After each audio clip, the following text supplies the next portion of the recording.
there really is kind of like a journey through A Bud That Never Blooms into the new EP. And now you're even talking about the next release. Like this one's Yeah. not even out yet, girl.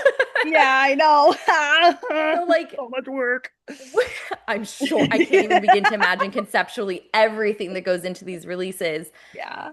So is the storyline kind of the journey of one person and like the growth of the emotions through one person's experience, or like what is the lens of the story you're telling here and the way that they're interconnected?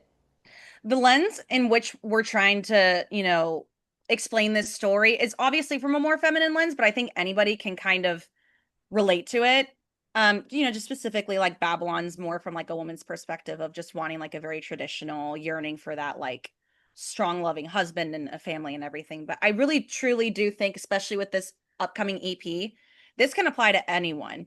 Sepsis is about having a relationship with somebody that has like an untreated, mental disorder. And again, that's not meant to villainize those people. Like I feel for you and that must be really hard. It's just kind of coming from the other person's perspective of having to deal with that, or having to, interface with that on a daily basis.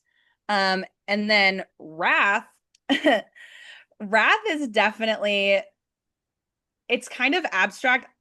Elijah and I talk about it all the time. It kind of just reminds me of like Old Testament, like very like unforgiving, just not unforgiving, but just very like just and like a little bit of violence, and it's just, it's kind of setting the tone for the cynicism and the resentment that the rest of the EP kind of talks about. And then we have songs about simply not being able to be happy on this EP, like just feeling like you're always looking for it and you just can never find happiness. And then we have one about an abusive relationship with somebody else as a woman, being in a really abusive physically and emotionally, you know, relationship where you can't get out and you're married, and it's just, yeah. So Intense topics. super light, like dinner table topics. You know, that's exactly what I was thinking. I cannot wait to see my family be like, guys, let's deep dive into the Gore EP together. Yeah, let's cry, Let's like cry.